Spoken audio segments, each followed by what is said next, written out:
Bismillahirrahmanirrahim. Alhamdulillahirabbil alamin. Wassalatu wassalamu ala asyrafil anbiya'i wal mursalin wa ala alihi wa sahbihi ajma'in. Syukur pada Allah Subhanahu wa taala, pada pagi ini kita sekali lagi dapat bersama-sama dalam sesi tafsir ringkas muka surat Al-Quran. Alhamdulillah, pada kali ini kita telah sampai kepada muka surat 378 daripada surah An-Naml ayat yang ke, insya-Allah hari ini kita akan masuk pada ayat yang ke-14 insya-Allah. Alhamdulillah, setelah lama kita bersama-sama pada setiap pagi, kita telah sampai ke muka surat ini. Masya-Allah, kita bersyukur banyak-banyak kepada Allah Subhanahu wa taala kerana limpah Allah taala dengan kurnia Allah Subhanahu wa taala, maka kita telah dapat masih lagi dikurniakan dengan kekuatan untuk bersama-sama dalam sesi ini. InsyaAllah dalam pagi ini kita akan membaca kisah, masih lagi membaca kisah sambungan daripada cerita tentang Nabi Musa AS. Jadi saya mungkin kembali semula kepada tema surah ini, iaitu surah An-Naml, surah semut yang kita baca pada kali ini. Ianya adalah sebenarnya sebagaimana yang dikatakan oleh beberapa orang ulama tafsir, bahawa ianya berkaitan dengan kepentingan ilmu, kepentingan orang Islam ni menguasai ilmu, menguasai bidang-bidang yang ada dalam kehidupan manusia mengikut keadaan semasa. Jadi surah ini mengambil daripada perkataan An-Naml yang ada di dalam surah ini, yang menceritakan tentang, yang akan kita baca insya-Allah sebentar lagi, iaitu tentang kisah Nabi Sulaiman alaihi salam dan juga kisah Nabi Daud alaihi salam jami'an. Jadi apa yang ada pada kisah Nabi Sulaiman ini ialah berkenaan dengan apabila baginda alaihi salam melalui satu tempat, iaitu tempat yang didiami oleh semut. Jadi Allah Subhanahu wa taala akan menceritakan dalam surah ini, yang kita baca sebentar lagi, ialah bagaimana semut ini menguasai ilmu. Semut ini mempunyai ilmu, dan begitu jugalah Nabi Sulaiman mempunyai ilmu, dan kepentingan ilmu-ilmu ini akan memberi manfaat kepada apa, iaitu kepada dakwah, kepada apa yang hendak kita bawa, mesej Islam kepada manusia. Maka dengan ilmu ini dia akan menjadi sebagai salah satu daripada alat yang akan dapat untuk membantu kita. Sebab manusia ini pada hari ini dan sampai bila-bila, mereka ini akan terpengaruh dengan ilmu, akan mempunyai efeknya apabila sesuatu benda itu disertai dengan ilmu. Ilmu ini adalah sebagai salah satu alat lah, sebagaimana yang akan kita baca. Jadi kita masih lagi bersama, insya-Allah kita kembali semula kepada ayat kita, iaitu tentang kisah Nabi Musa alaihi salam. Jadi ingat balik, iaitu apakah tema kepada surah ini. Surah ini ialah perlunya as-saitarah dan juga iaitu penguasaan kita terhadap al-ilm, iaitu dalam apa-apa masa sekalipun, demi untuk mencapai matlamat Islam, iaitu pentingnya ilmu, tetapi dengan syarat adalah tujuannya ialah untuk menyampaikan dakwah. Tujuannya adalah untuk digunakan sebagai alat dakwah di dalam dunia ini, kerana dakwah adalah satu yang utama, dan alat-alatnya, wasail-wasailnya mestilah banyak, dan salah satu daripada alat-alatnya adalah dengan mempunyai ilmu, mentadbir memiliki apa-apa yang dikuasai oleh manusia pada ketika tersebut. Kita balik semula kepada kisah Nabi Musa alaihi salam dengan Firaun. Jadi sebenarnya ayat yang ke-14 yang akan kita baca pada pagi ini adalah ayat itu masih satu-satunya ayat yang masih tinggal lah, yang berkaitan dengan kisah Nabi Musa alaihi salam, iaitu apa? A'udzubillahi minasyaitonirrajim. وجحدوا بها واستيقنتها أنفسهم ظلما وعلوا فانظر كيف كان عاقبة المفسدين.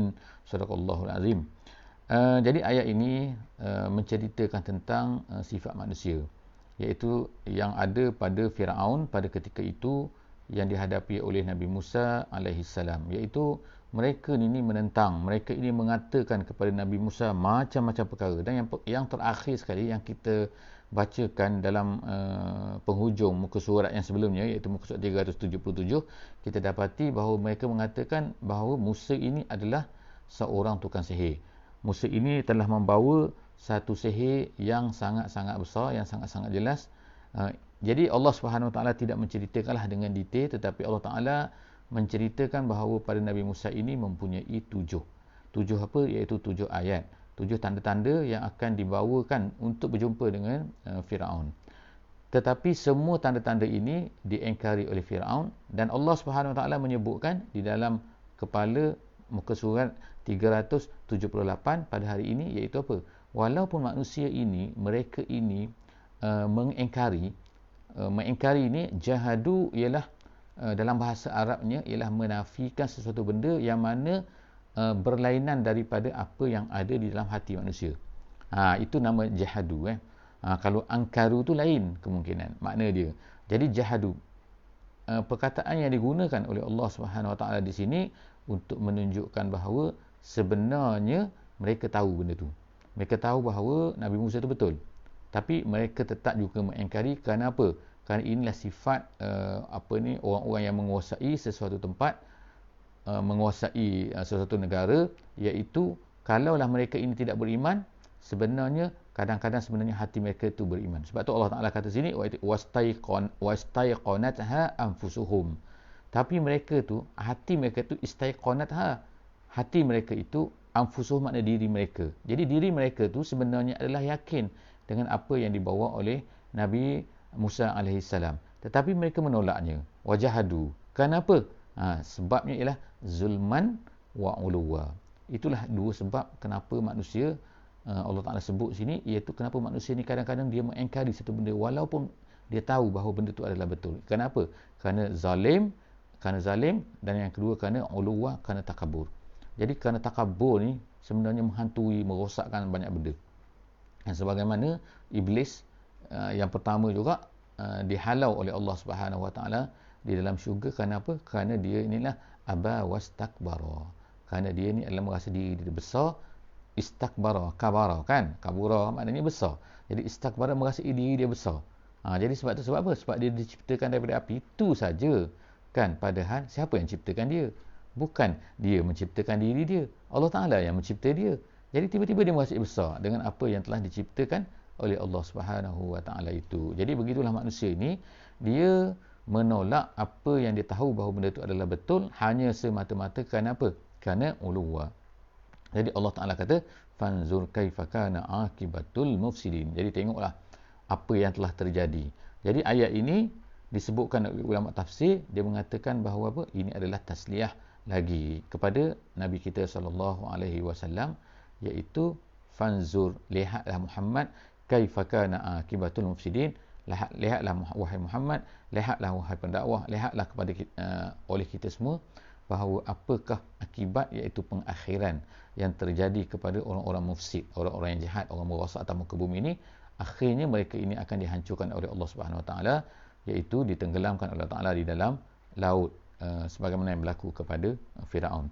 Kemudian Allah Ta'ala bawa kita selepas daripada itu pada ayat yang ke-15 ini untuk melihat lagi kepada kisah yang baru, iaitu kisah Nabi Sulaiman dan juga kisah Nabi Daud AS. Jadi kisah ini, kisah Nabi Daud dan juga Nabi Sulaiman ni, kedua-dua mereka ni adalah merupakan cucu cicit lah kita kata kepada Nabi Nabi Musa dan juga Nabi Yaqub daripada Bani Israel. Jadi sebagaimana kita telah tahu bahawa Nabi Yaqub dan juga Nabi Yusuf alaihi wassalam jami'an, mereka semua ni telah berpindah daripada Madian, kemudian mereka ni telah pergi ke Mesir.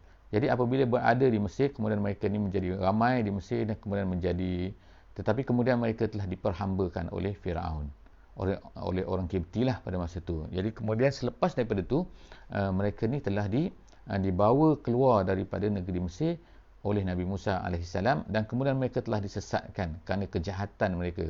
Kejahatan Bani Israel itu, mereka disesatkan dikatakan di Semenanjung Sinai. Jadi sebab itulah Semenanjung Sinai ini salah satu daripada nama yang diberinya ialah apa kan, kawasan di Semenanjung Sinai itu, iaitu At-Tih, dia katakan. Iaitu teh ni artinya sesat maknanya. Iaitu tempat di mana 40 tahun mereka ini sesat, Bani Israil ini sesat di dalam semenanjung Sinai, tak dapat nak keluar, tak jumpa jalan keluar kan, sehingga habislah keturunan yang pertama tu, kemudian datanglah keturunan yang baru. Jadi mereka ini diarahkan oleh Allah Subhanahu Wa Taala untuk pergi ke Palestin untuk membebaskan Palestin daripada mereka-mereka yang telah kontrol, iaitu orang kafir yang telah menguasai Palestin. Jadi pada ketika inilah maka Nabi Daud alaihi salam telah menjadi nabi dan dia telah dapat membunuh kan dalam tentera Talut dan Jalut tu, perlawanan tu, akhirnya Daud telah menjadi raja kepada negeri tu. Tapi selepas daripada tu ianya diwarisi oleh anak beliau, anak Nabi Daud, iaitu Nabi Sulaiman alaihi wassalam jami'an. Jadi apa yang Allah Taala nak sebut kat sini ialah walaqad ataina Dawuda wa Sulaimana ilman. Allah Taala sebut sini ialah ilmu. Jadi Allah Taala menyebutkan sini sebagaimana ulama tafsir menyebutkan, dia kata kenapa disebutkan perkataan ilmu. Sini nak ceritakan tentang kebesaran ilmu, kepentingan ilmu. Jadi apakah yang dimaksudkan dengan ilmu di sini ialah termasuk ilmu semua segala-galanya. Termasuk ilmu dunia dan juga ilmu akhirat dan juga ilmu dunia. Dan Nabi Sulaiman dan Nabi Daud ni diberikan kelebihan daripada nabi-nabi yang lain, iaitu kelebihan untuk memerintah pada ketika itu. Jadi Allah SWT sebutkan, tapi apa yang diberikan pada mereka ialah al-ilmu. Jadi ilmu sebagaimana kita sebut semalam dalam bahasa moden ni, dalam bahasa Arab moden, mereka menterjemahkan ilmu ini ialah sains pun sebagai. Sebab itulah kalau fakulti sains di negeri Arab dinamakan sebagai fakulti al-ulum. Kulliyatul ulum. Kulliyatul ulum artinya ialah fakulti sains, sciences. Jadi sebab apa kat situ mereka akan belajar sains. Jadi ilmu ni, sains ni adalah sebagai salah satu ilmu. Dan Nabi Daud dan juga Nabi Sulaiman telah diberikan ilmu yang tidak diberikan kepada, ada benda-benda yang tidak diberikan kepada nabi-nabi yang lain. Waqala alhamdulillahillazi faddalana ala kathirin min ibadihil mu'minin. Mereka berkata bahawa alhamdulillah, mereka bersyukur pada Allah yang telah melebihkan mereka di atas banyak daripada hamba-hambanya. Ini perkataan sini, perkataan banyak ni, kathir ni, ala kathirin ini menunjukkan kepada sebagaimana kata ulama tafsir, iaitu tawaduk mereka. Tawaduk mereka terhadap apa yang telah diberikan oleh Allah Subhanahu Wa Taala kepada mereka. Kalau ikutnya memang hebat kan apa yang diberikan kepada kedua-dua orang nabi ini, iaitu Nabi Daud AS sebagai contohnya ialah dia dapat melembutkan besi dan suaranya sangat-sangat indah kan. Jadi suaranya indah dan begitu juga dia dapat melembutkan besi. Dia boleh buat baju besi tu dengan tangan saja. Jadi kalau kita ni sekarang ni, kalau besi ni kena bakar kan. Bakar, kemudian kena ketuk, kena lebur dan sebagainya, kemudian baru dia lembut. Kalau tak, dia tak lembut. Tapi Nabi Daud AS diberikan oleh Allah SWT dengan tangan dia saja dah besi tu jadi lembut. Sebab tu dia boleh buat macam-macam. Itu Nabi Daud AS. Kemudian Nabi Sulaiman, Allah Ta'ala berikan kepada dia kehebatan, iaitu dapat menguasai jin, menguasai manusia, menguasai binatang. Semua benda tu dia kuasai. Kemudian dia memahami bahasa-bahasa semua. Jadi kerana itulah dia dapat menundukkan semua benda-benda ni. Menundukkan apa jin semua tunduk kepada Nabi Sulaiman. Kenapa? Kerana ilmu yang diberikan oleh Allah. Bagaimana? Sampai sekarang kita tahu kan manusia tak mampu lagi untuk menguasai jin, menguasai binatang dan sebagainya kan. Bolehlah kadang-kadang tu menguasai anjing kan. Tapi itu pun sebahagian. Kadang-kadang anjing tu gigit dia balik. Jadi menunjukkan bahawa penguasaan ini tidak wujud sepenuhnya kan, pada manusia pada hari ini. Manusia dapat mungkin menguasai benda lain lah, menguasai benda-benda fizik dinamakan sebagai ilmu fizik, dan juga menguasai benda-benda mungkin chemistry kan, iaitu benda-benda kimia. Jadi kimia, fizik itu manusia boleh menguasai. Kemudian manusia boleh menguasai biologi manusia, iaitu menguasai nilahkan kedoktoran dan sebagainya. Tetapi tidak sepenuhnya. Jadi maknanya kat sini, apa yang diberikan oleh Allah Subhanahu Wa Taala kepada Nabi Sulaiman dari sudut ilmu ini memang hebat. Jadi sebab itulah mereka bersyukur. Tapi mereka masih lagi tawaduk dan mereka tidak mengatakan bahawa kamu telah berikan kepada kami lebih daripada segala manusia. Tidak kan. Dia masih sebut lagi ala kathirin min ibadi. Dia masih merasai bahawa ada lagi mungkin orang yang lebih hebat daripada mereka. Jadi ayat ini ada kaitannya dengan kisah burung Hud, sebagaimana yang akan kita bacalah pada penghujung muka surat ini. Kemudian seterusnya Allah SWT sebutkan wa warisa Sulaimanu Dawuda. Nabi Sulaiman telah mewarisi Nabi Daud. Jadi mewarisi apa kat situ? Mewarisi kerajaan dan juga mewarisi an-nubuwah, iaitu menjadi nabi. Nabi Daud ada anak-anak yang lain, tetapi Allah Subhanahu Wa Taala hanya memberikan kenabian ini kepada Nabi Sulaiman sahaja. Sebab tu dia kata wawarisa. Bukannya mewarisi harta. Kerana apa? Kerana mengikut sebagaimana satu hadis, bahawa harta ni tidak boleh diwarisi oleh para Nabi. Nabi kata, kami para Nabi tidak mewarisi. Tidak mewarisi makna harta-harta. Sebagaimana Nabi kita SAW juga, Nabi Muhammad, harta-hartanya tidak diwarisi. Kerana Nabi SAW mengatakan begitu kan. Jadi walaupun Nabi Daud ni adalah seorang Nabi yang kaya, tetapi kerana dia tidak diwarisi, jadi apa yang diwarisi oleh Nabi Sulaiman AS ialah mewarisi al-mulk wan nubuwah. Wa qala ya ayyuhan nas ullimna mantiqat tayr. Jadi disebutkan kat sini, wahai manusia, kata Nabi Sulaiman, kami telah diajar sini, ialah disebutkan kami kat sini untuk menunjukkan tawaduknya mantiqat tayr. Mantiqat tayr maknanya bahasa burung. Maknanya dia boleh faham jadi daripada sini kita boleh faham juga secara langsung kata ulama tafsir ialah bahawa apa, burung-burung dan juga binatang-binatang ini semua tu sebenarnya mempunyai bahasa-bahasa mereka sendiri ketika mereka bercakap. Tapi manusia tengok kan, sampai sekarang tak tahu kan. Manusia mungkin boleh kata bahawa ikan lumba-lumba dan juga ikan paus bila mereka berbunyi tu dia faham. Begitu juga kita tengok kan, ayam, itik bila dipanggil dia buat bunyi sesuatu, dia faham kan. Begitu juga kita tengok kan, binatang yang paling kecil semut contohnya kan, yang kita boleh lihat lah. Ada lagi binatang kecil tapi binatang kecil pun kita tengok dia berjumpa, dia bercakap Jadi maknanya kat sini dia ada bahasa dia yang sendiri, yang tersendiri. Jadi Nabi Sulaiman boleh faham benda ni. Wa utina min kulli syai', dan kami diberikan dengan segala sesuatu. Inna hadza lahwal fadlul mubin. Ini semua Nabi Sulaiman kata ini adalah satu fadlul mubin, satu kelebihan yang sangat nyata. Wa husyira li Sulaiman. Kemudian berlakulah cerita kat sini, iaitu Nabi Sulaiman telah mengumpulkan, kalau ikutnya dikumpulkan untuk Sulaiman kan. Jadi Allah SWT sebutkan sini bahawa sebenarnya apa yang dicapai oleh Nabi Sulaiman ni sebenarnya ialah bukannya datang daripada diri sendiri, tetapi Allah Subhanahu Wa Taala. Jadi dikumpulkan untuk Nabi Sulaiman ini junuduhu minal jinni wal ins. Jadi tentera dia pada satu hari itu dia telah mengumpulkan semua tentera dia daripada jin, daripada manusia, dan juga wat-tayr, dan juga daripada burung. Fahum yuzaun. Kemudian disebutkan iaitu fahum yuzaun, dan mereka ini yuzaun ini artinya ialah dalam bahasa Arab ialah yumnaun. Yumnaun artinya ialah ditegah. Jadi apa maksud ditegah kat sini? Yuzaun. Kalau ikut ada bahasa juga yuzaun ini didistributkan, tetapi maksud yuzaun sebagaimana yang ada dalam sebuah kata-kata yang masyhur, kata-kata Sayyidina Uthman, sesungguhnya Allah Ta'ala ini la yaza'u bil Quran ma la yaza'u bis sultan. Inna Allah la yaza'u bis sultan ma la yaza'u bil Quran. Jadi yaza'u ni ulama-ulama katakan makna sini ialah menegah. Jadi apa maksud menegah kat sini? Binatang-binatang tu, tentera-tentera Nabi Sulaiman tu dikumpulkan kemudian ditegah. Ditegah apa? Iaitu mereka ni tidak boleh buat ikut suka hati mereka. Mereka itu disusun kan. Ada yang duduk di depan, ada yang duduk di belakang. Jadi itu maksud ditegah.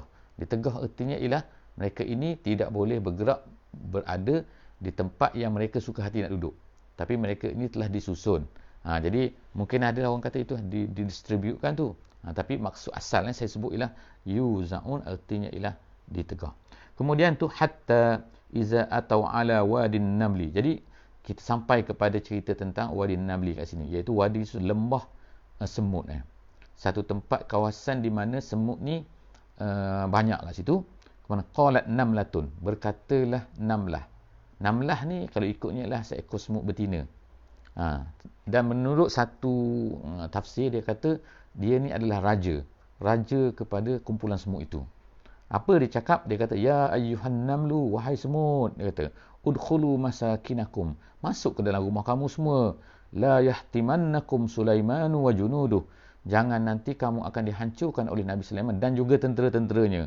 Wahum la yash'urun, sedangkan mereka itu tidak menyedari, tidak tidak tahu kan mereka ni telah merosakkan kamu semua. Jadi kat sini, oleh kerana semut ni kecil kita tahu kan. Yang pertamanya, yang keduanya semut ni ada tempat dia. Dia ada tempat binaan dia, rumah dia semua kan. Jadi sekarang ni Nabi Sulaiman dikatakan bahawa semut ini bercakap ni pada ketika itu Nabi Sulaiman masih lagi berada jauh lagi. beberapa kilometer. Dia kata kalau ikut dalam ni, dia kata salah satu amyal, iaitu 3 batu. Bukan 3 batu lah, maknanya lebih kurangnya, tapi jaraknya jauh. Jadi semut tu dah boleh tahu bahawa Nabi Sulaiman akan melalui tempat tu. Jadi dia berpesan kepada anak buah dia bahawa dia kata masuk semua ke dalam tempat kamu. Jadi kemudian dia kata jangan kamu nanti akan dirosakkan, dihancurkan oleh tentera Sulaiman ni, sedangkan dia tidak menyedari. Jadi disebutkan sini tidak menyedari untuk menunjukkan apa, bahawa sebenarnya tentera Nabi Sulaiman ini telah seolah-olahnya mempunyai arahan dah bahawa jangan merosakkan di atas muka bumi ini. Jangan rosakkan semut, jangan rosakkan binatang, jangan rosakkan saja tak kisah.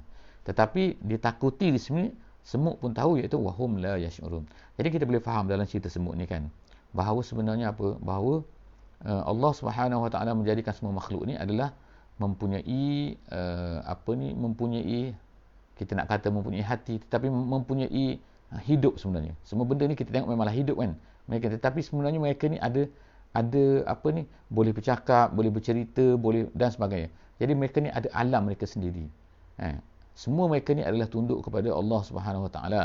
Sebagaimana kita tengok, kalaulah tak tunduk pada Allah, bagaimana Nabi Sulaiman ni boleh menggunakan mereka kan? Boleh. Jadi mereka ni diperintahkan oleh Allah Subhanahu Wa Taala untuk tunduk. Mereka ni tunduk kepada Allah, dan mereka ni akan tunduk kepada sesiapa yang disuruh oleh Allah supaya tunduk. Jadi Nabi Sulaiman pada ketika itu, maka dia pun senyum. Fatabassama dhahikan, dia senyum dan ketawa, min qawliha, apabila dia mendengar kata-kata semut tu. Kemudian waqala rabbi auzi'ni an ashkura ni'mataka allati an'amta alayya wa ala walidayya wa an a'mala salihan tardah wa adkhilni birahmatik fi ibadikas salihin. Itu adalah doa Nabi Sulaiman yang saya rasa baguslah.